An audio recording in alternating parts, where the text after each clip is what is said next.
Can do it. Dane, great to have you here, mate. Thank you, Lockie. Good to see you, mate. And I didn't give you a bit of a heads up, but I will do a professional intro after we've gone through this and I can dissect what we spoke about and everything like that. Okay. Which would be awesome. But, mate, we met in a sauna. We did. We were wearing Speedos, locked eyes. It was a very emotional moment. It was a fantastic moment. It really was. Look, it was a little bit cold for me that day.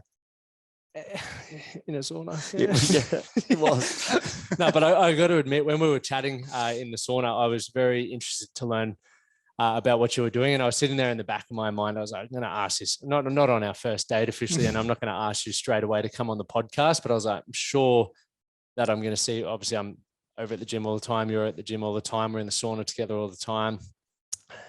Pumping iron together all the time. It's a beautiful thing. We did. But then we had a bit of a conversation a few weeks later, and here we are. We're on the podcast. But yeah, I was really inspired by what you said you were doing with Survive to Thrive Nation, because I felt like there was a lot of synergy between what we're doing, just in different fields. But I think the messaging, and I've listened to podcasts of you. I had a bit of a stalk, honestly, and there's some very similar beliefs. But I'd love to sort of dive into your story around how it came to be. I know you've served in the military, you've experienced PTSD. Can you sort of give us a bit of a, take us on the journey? Yeah. And firstly, mate, I was obviously inspired as well. There is massive alignments, and particularly even the matrices that you built around principal coaching. And I think that that's absolutely sensational, because people like to break things down in simplicity. That's where we get our confidence, and then that's when we get into the complexity. So I think that's really cool. So yeah, my name is Dane Christison. I hope I can entertain you today. Dad joke. You like that? Mate, I'm the king of puns, so I'm really proud of that. I really like that. A little bit of entertainment. Well, you can just call me Danger. This is going to get bad all day. Hey, don't get me started on it. Yeah. So Dane Christison, I'm the founding CEO of Survive to Thrive Nation. I'm a former infantry soldier of the 5th 7th Battalion, Royal Australian Regiment. I served in East Timor and Iraq. Iraq was a heavy combat tour. For 6 months, we were under pretty heavy attack. That was vehicle-borne improvised explosive devices. So at the end of the day, that's a suicide car bomber. There was a lot of those. What was that like? Because I've only seen what I've seen on movies, and obviously that's complete bullshit, right? Right. And I've never really spoken to many people who've lived through that. What is it literally like walking? Can you even describe that in words or not? Yeah. So there is definitely an elevation from your training. Yep. To a situation where there's certain things that you can't train for.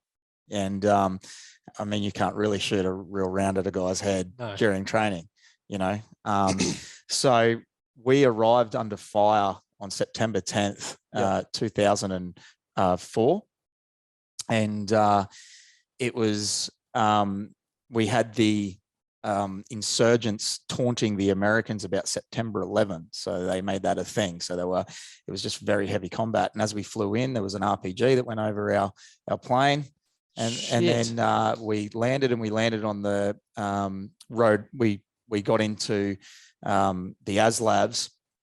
So air, sea, land, air vehicles. And they're basically a mini tank.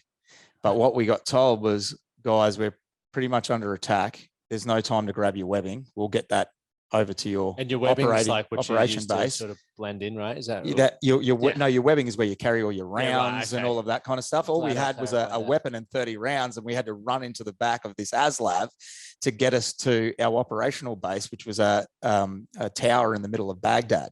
Good old who's your Baghdaddy? Fucking hell. Yeah. So we came running into the back of this, and soldiers adapt and overcome. So we were kind of excited. It was really exciting. You're young. How old were you at this point? I was 22, turning 23. Right. I had my 23rd birthday over there. I had my 21st birthday on a gun picket in East Timor. I had a machine gun facing me, and we had a machine gun facing them. So it's a bit wild. Yeah. I look back at it, and that was my normal life back then. So I didn't really.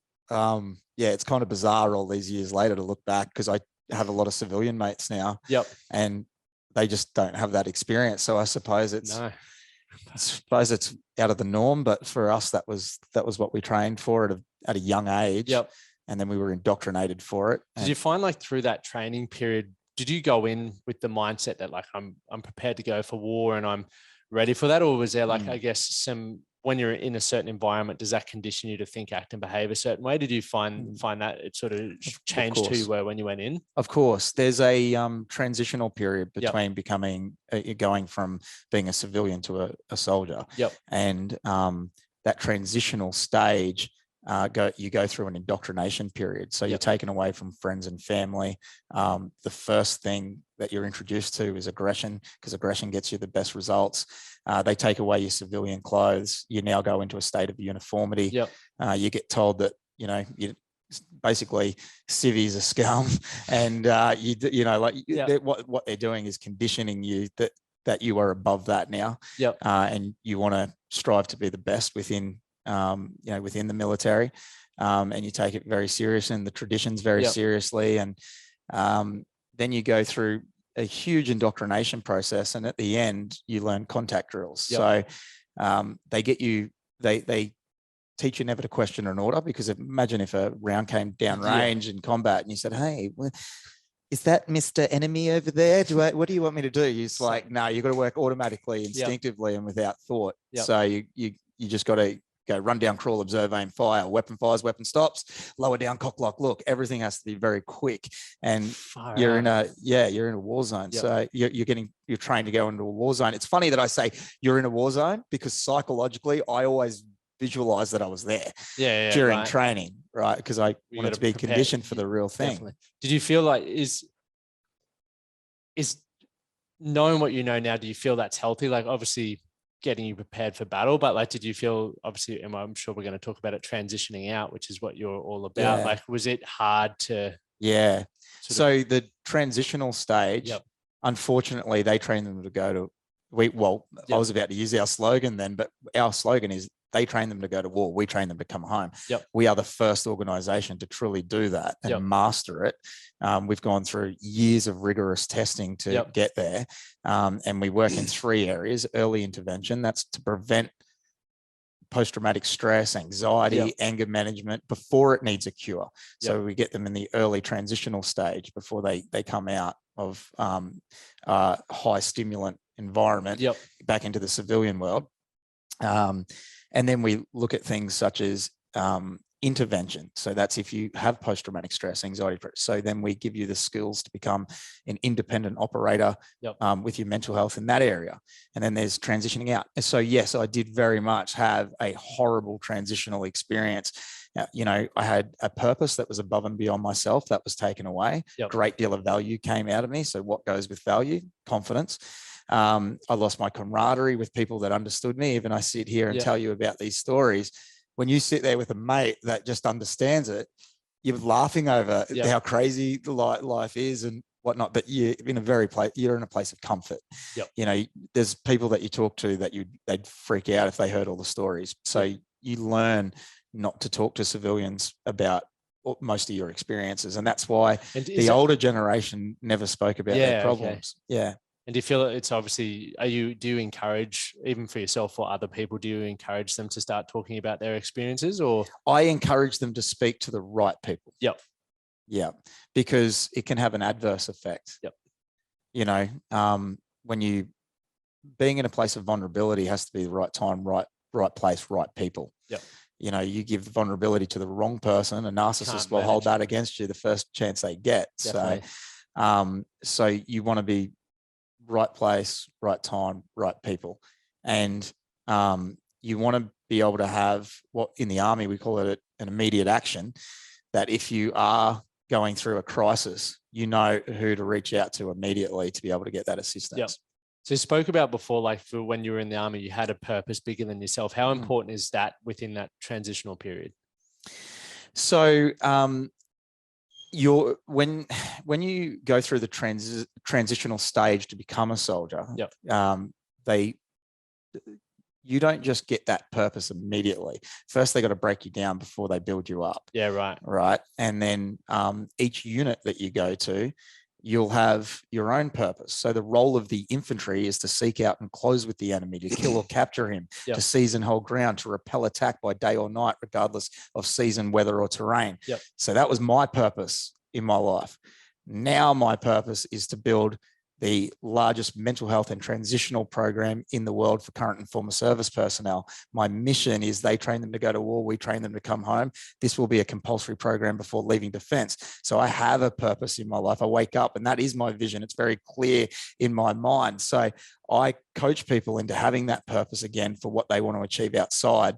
And I teach them that, you know, the military is a stepping stone to be so much more. How do you get clear on your purpose and then also your mission? Because one of the things that I see with a lot of the men that we work with within our sort of field is exactly that. They lack purpose, which then, you know, they don't understand what they value and they don't have boundaries and all of these other sorts of things which have a negative ripple effect into their life. So for the men that you're working with, or even people just leaving the defense force, how do you get them clear on, I guess, finding that next purpose and mission in their life? Right. So for instance, take it from someone that's had quite a few near-death experiences and had a lot of spiritual moments. I was listening to one where you're in the London bombings. So when I got out of the military, I went over to London. I was actually backpacking and then just talking to this guy who worked in corporate security, and they said that they had a counterterrorism project that they were integrating into with this corporate security company, and they were looking for former military personnel. My first day on the job, I was supposed to get in a tube. It was around sort of 8:15 that I was supposed to get on the tube or something, and I got on at 8 a.m. to go to my interview at the London Stock Exchange. Well, the military had taught me to hurry up and wait. So, because, you know, to be early is to be on time is to be late is unacceptable. That's what we were always taught. So I left 15 minutes early. Well, the tube I was supposed to be on, it blew up. It got blown up at King's Cross Station, 57 killed, 187 injured or something like that from memory. If those are the statistics, someone looks them up. I'm pretty sure I'm close to it. So that was 6 weeks after I got back from Baghdad. Welcome back to civilian life. Yeah. It was kind of bizarre. But then, see, if you condition somebody to a high threat environment for one's life, the central nervous system is part of the brain. You know, the amygdala is obviously where we get our perception from, and that's where we feel our fear response. But if you've been traumatized, it gets trapped within the central nervous system. That's where we store that energy. And when you're in you probably don't notice it as much when you're currently serving, because you get to train and be around that high testosterone environments. But when you come out of that environment and there's no outlet for that, you usually start to use things such as alcohol, women, all of that kind of stuff. You start to stimulate yourself in other areas that you can. And then when that doesn't work, then you're stuck with yourself, and then you got to deal with. It's a scary place to be. It can be, mate. Yeah. So you got to deal with that. But I got into London and that happened. And actually it was my transition back. I got a job. I became a Sparky, mate. I don't know why I did that. I had mates over in London and they were like, oh, you know, we can work anywhere, we can do anything. And as Sparkies, this is what they were saying. They were going overseas and they were getting jobs anywhere and doing anything, and they were getting paid well and they were loving life. But I realized that you're in that job for 8, 10, 12, 14 hours per day, 6 days a week sometimes. And if you don't love what you do, man, it will eat you up. And if you've got post-traumatic stress that hasn't been treated and you're in ceilings all day, it's going to come out of you one way or the other. It's like being trapped in a little anxiety chain. It was, mate. It bloody was, and it breaks you down. It eats you up after a while, I tell you. But mate, we were going. I think the subject was actually purpose that we were talking about. When we're kids, we find our purpose very easily because we haven't been conditioned from our parents and the people around us on fear responses. They haven't told us yet that you just got to get a job. They tell you that you can be Batman. You know what I mean? They tell you that you can be anything that you want. But as you get older, they go, well, let's make this realistic for this person. So they start to condition the fear responses. And then the schooling does it every day. Like, if you don't study this subject, you're going to turn into a nothing. You know what I mean? Which is absolutely wrong. You literally spend your whole life being told what you can't do. Don't do that, or this will be the risk. And it's like, well, tell me what I can do. Exactly. The human body, it has some characteristics about it that are quite profound. In particular, inspiration fuels motivation. Motivation fuels passion. Passion fuels purpose. But inspiration has 3 characteristics on the human brain as well. It has transcendence, evocation, and motivation. So the first part is when we are inspired by something, we create a clear vision in our mind. So a child looks at a soccer player and they go, wow. And they can see themselves in the stadium and they can see people cheering them on, and they're there and they're right in that vision. It's really, really clear. Now, over time, they may not become a great soccer player. Like, they just don't get to that level that they want. They don't have the genetics for it. They might be whatever it may be. Or life situations get in. So we tell them to get a job.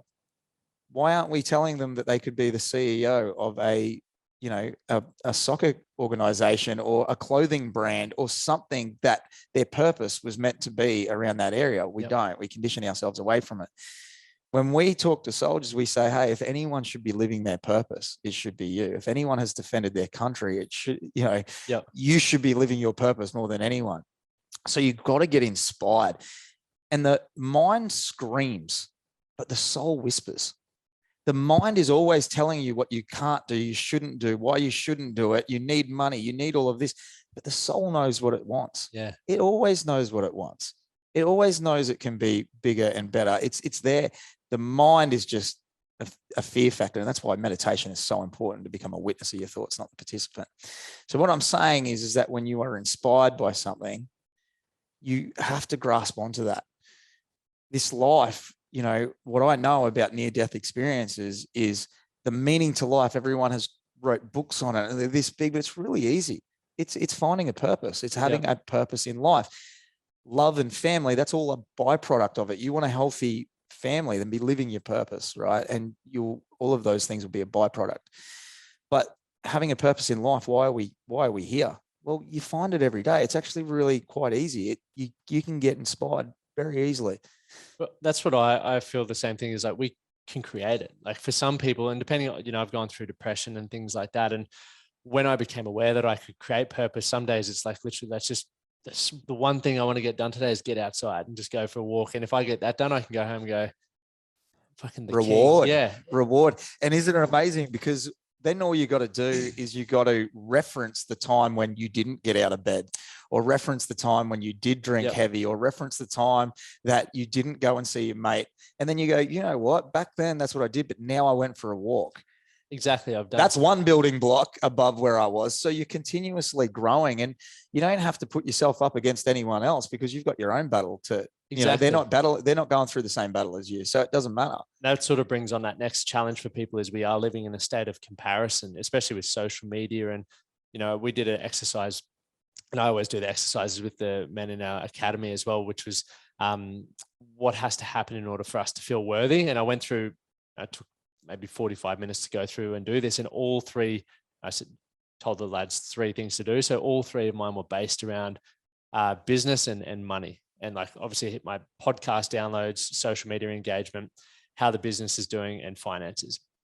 A lot of those things I don't have control over necessarily. I can't choose who shares, likes, comments, all that sort of stuff. But a lot of what happens in order for me to feel worthy is based around that.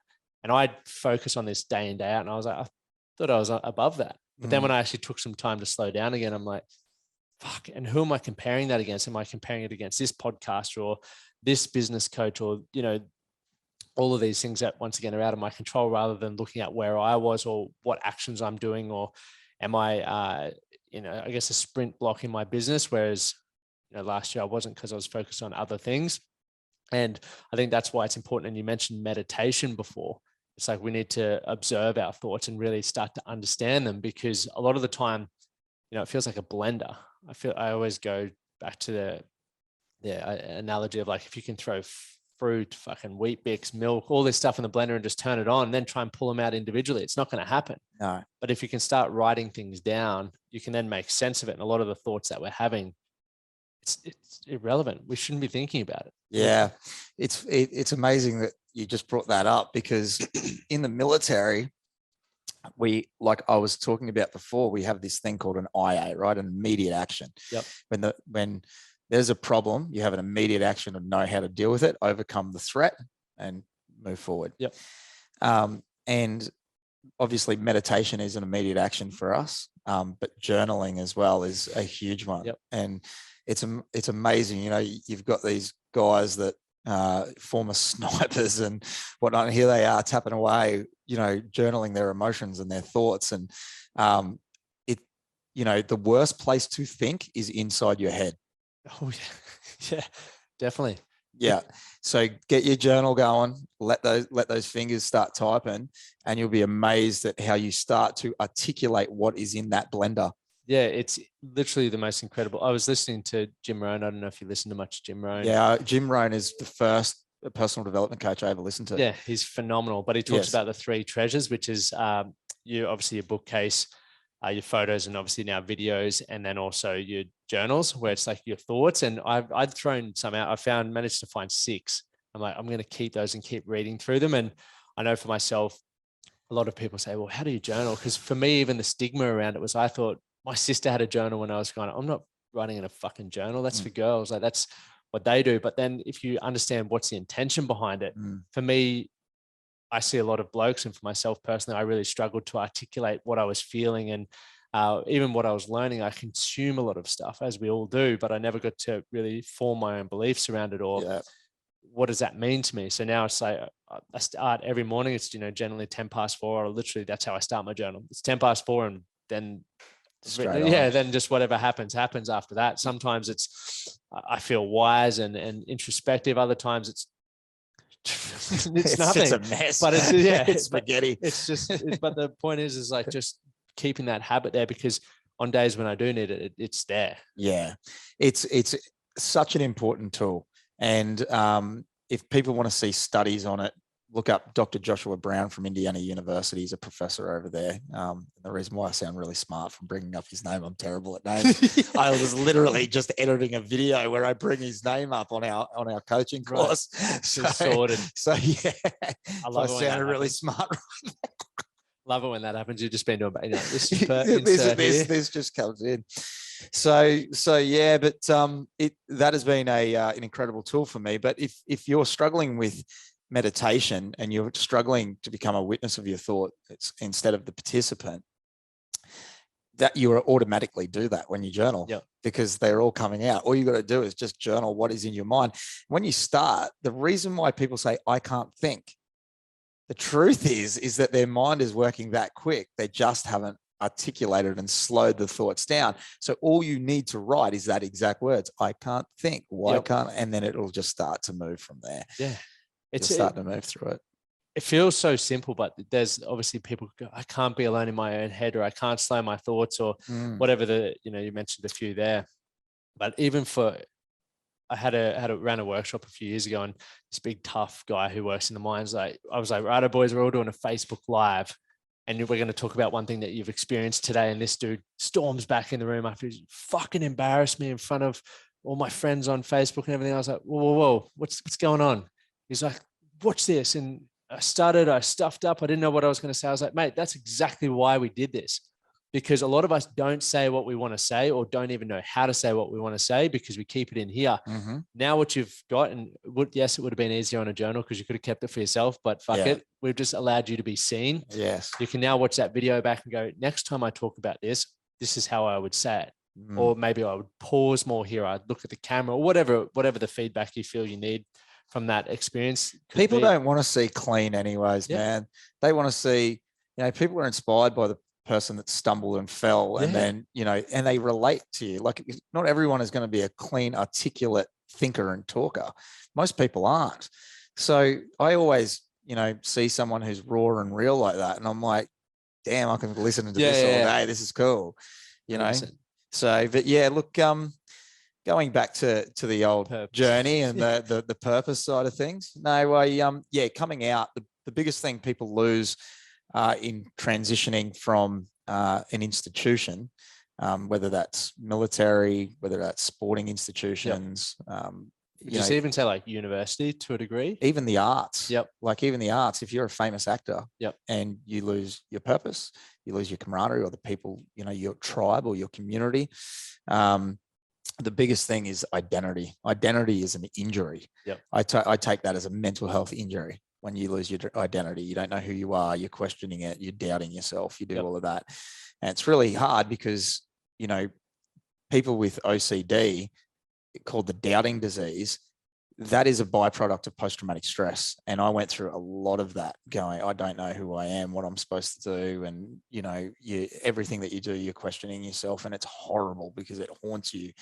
And you're trapped in it for a long period of time. And it takes a lot of work to get yourself out. But it's really important to understand who you are, what makes you tick, and really identify the negative traits of yourself too, and overcome them.